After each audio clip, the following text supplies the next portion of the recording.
Voilà, bah, j'ai pensé à ce sujet parce que j'ai vu que, bon, durant les émissions, vous évoquiez pas mal de sujets concernant l'ethnologie et Ouais.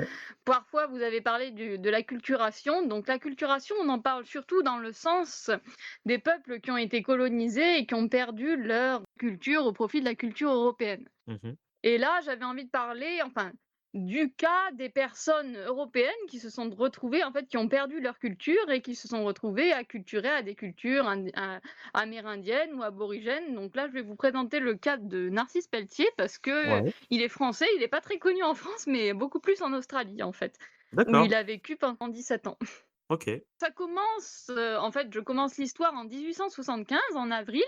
Ouais. On est à la pointe nord de l'Australie, donc ce qu'on appelle le Cap York, la péninsule de Cap York, dans la région de Cap Direction. Il y a un bateau commandé par des Anglais, donc par le capitaine Fraser, qui fait de la pêche aux perles, parce que voilà, l'industrie de la pêche aux perles et des bois précieux commence à se développer dans la région, qui n'est pas encore colonisée. Et un jour, il croise une tribu aborigène avec qui il commence à négocier différents biens. Et parmi cette tribu, il voit un jeune homme qui est quasiment nu et scarifié comme les autres, mais qui a tout l'air Ouais. d'être un Européen. D'accord. Donc, il se dit: «C'est pas normal. Est-ce que c'est un bagnard évadé? Est-ce que Ouais. c'est, quelqu'un qui a été capturé? Faut essayer de capturer ce spécimen». Donc il va trouver un prétexte pour, le faire venir à bord du bateau en lui Ouais. disant, «Oui, on a des choses pour vous», mais on ne veut négocier qu'avec lui. Il le fait venir à bord du bateau et là, il est braqué. On le met à fond de cale et le bateau s'en va. Ah oui, il est capturé, d'accord, OK.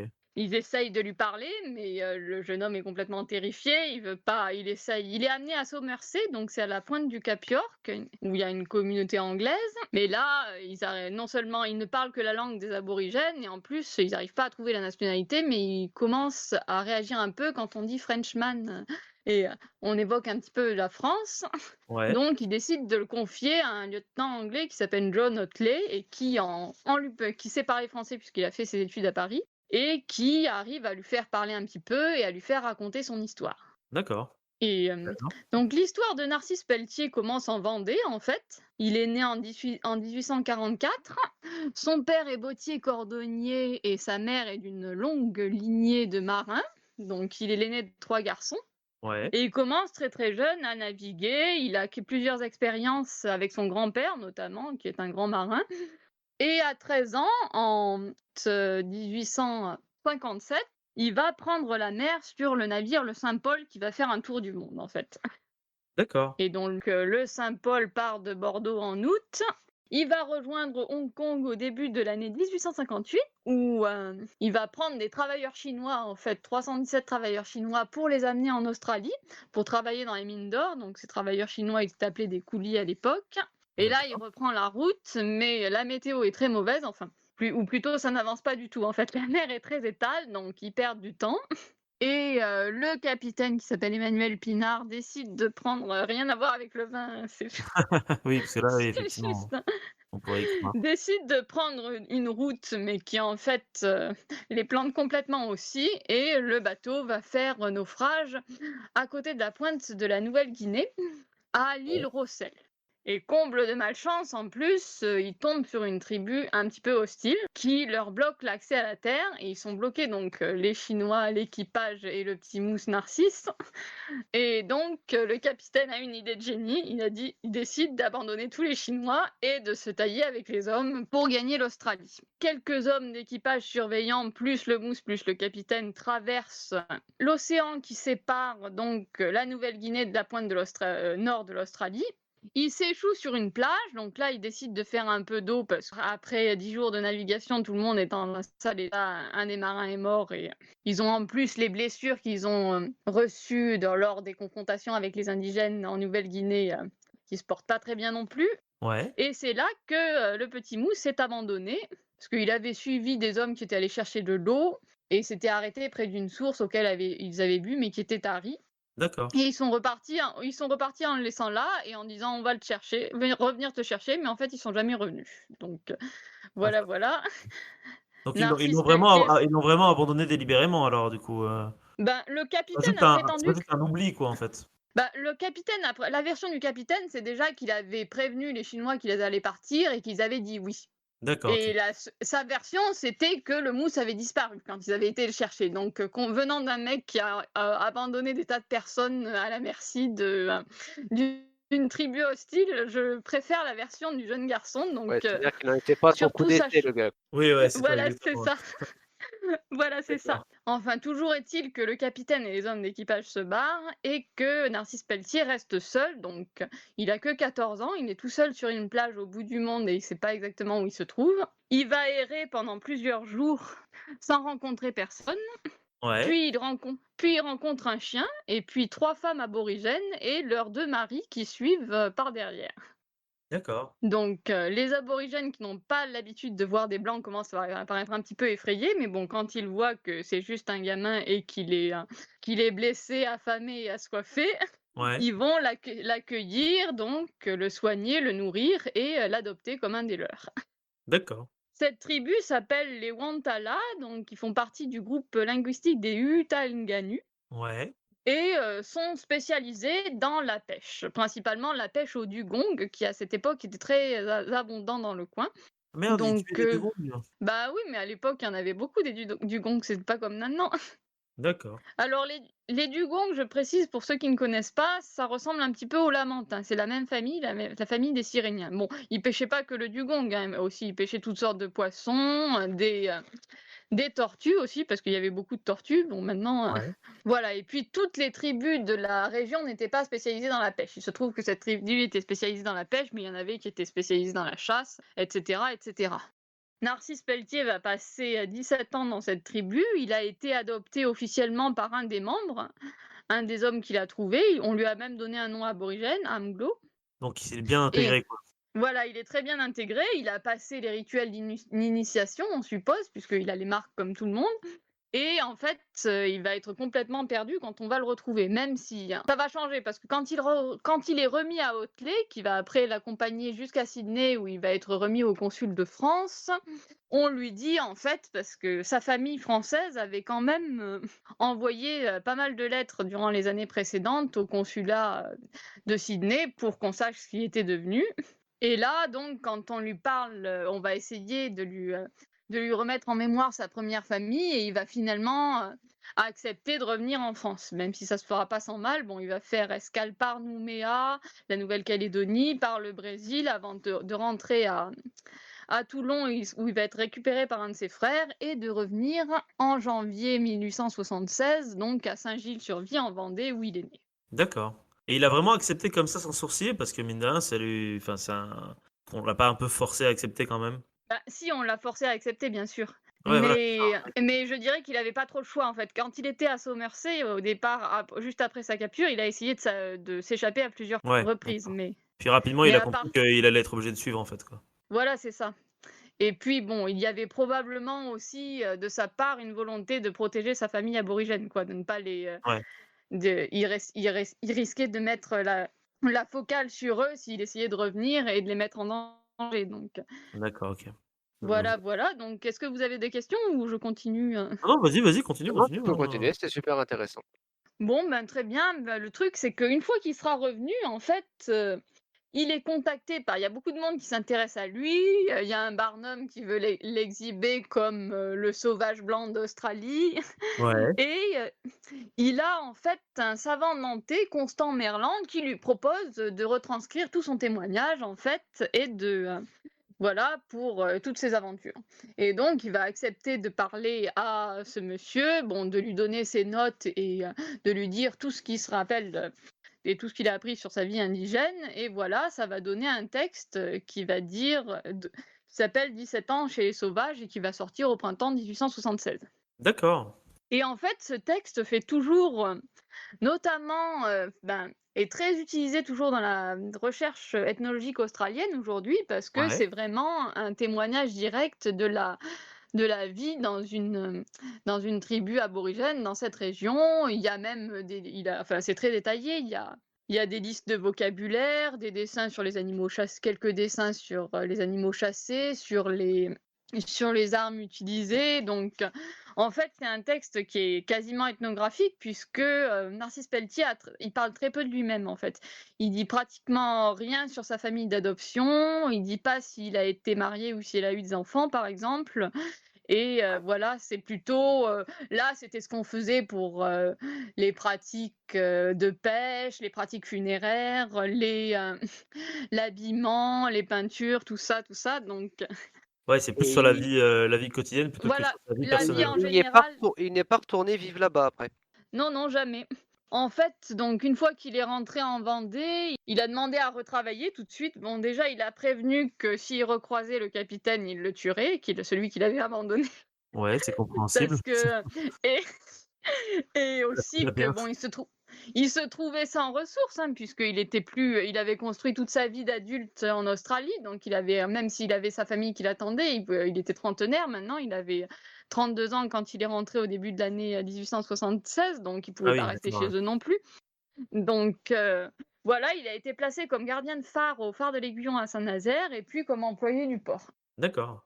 D'accord, et Et et on sait s'il a pu facilement se refaire à la vie, occidentale, ou c'est comme dans les films, où il est grimpé, il est accroupi sur la table, pour manger? bah, ça, c'était les premiers mois, en fait. Les premiers mois, il était vraiment dans une, distorsion culturelle très importante, en fait. Bon, Ouais, déjà, il a récupéré son français en quelques semaines parce que la ouais, langue, c'est déjà pas mal. c'est ce qui se récupère le plus vite, la langue, en fait. Une fois que tu es en contact avec, une fois que tu peux la reparler, tout revient d'un coup, hein. Bah oui, Mais d'accord, ouais. effectivement, donc pour la langue et les habitudes, c'est revenu assez vite, mais en revanche, enfin toutes les personnes qui l'ont côtoyé ont vu que c'était quelqu'un, bon, d'un peu mélancolique, quoi. Il parlait pas trop, il était pas, Ouais, il il est pas très heureux, regrettait, quoi. hein. Il Ouais. s'est marié aussi, à une jeune couturière en 1880, donc qui s'appelait Louise Mabillot, mais ils n'ont pas eu d'enfant non plus, donc voilà, il est mort à 50 ans en 1894. Ça a été une fin de vie un petit peu mélancolique, quoi. Bah, c'est Mais bon. triste, ouais, en fait, comme histoire. Du coup, il est jamais retourné là-bas, en fait. Il a jamais eu l'argent pour pouvoir retourner dans sa famille, en fait. Non, il a jamais eu d'argent et puis bon, je te dis, on sait pas si peut-être, qu'il était partagé ou peut-être qu'effectivement il craignait vraiment de les mettre en danger parce qu'en fait, au moment où il a été capturé, c'était le début de la colonisation du Cap York Ouais, et c'est allé très vite en fait. En quelques décennies, bon, il y a eu, les blancs se sont installés, donc là-bas, il y avait pas de la terre ne peut pas être labourée, mais il y avait l'industrie du bois précieux, donc la coupe des bois de santal, de la pêche aux perles, donc il y a pas mal de populations qui ont été déplacées pour travailler comme main-d'œuvre forcée, comme ça avait été déjà fait ailleurs. et Donc du en coup, fait, à ce propos, je me permets, du coup, il a pas pu, y retourner, mais est-ce que, après, il y a des scientifiques ou des ethnologues qui ont pas essayé ou même des écrivains qui ont pas essayé de savoir ce qu'était devenu sa famille? Est-ce que ils ont été effectivement déplacés? Qu'est-ce qui est devenu sa tribu, en fait, alors sa là-bas? tribu, oui, Ils se bien sont sûr, tous mais morts ou, ça a été bien sûr, mais ça a été, en fait, bon, comme j'ai dit, il y a eu beaucoup de bouleversements dans la région, donc les recherches ont été faites plutôt récemment ouais, et on n'a pas trop de pistes, en fait. Il y a eu quelques pistes qui ont été donc on sait que les communautés indigènes de la région ont été, regroupées dans une mission religieuse dans les années 20 qui s'appelle Lockhart River et qui maintenant ouais. est une petite communauté aborigène. Alors vous pouvez aller voir leur site, c'est très sympa, on voit maintenant c'est tout à fait moderne, hein, les gens ont des maisons, des 4x4, Ouais, ils en d'accord, ont. je vois.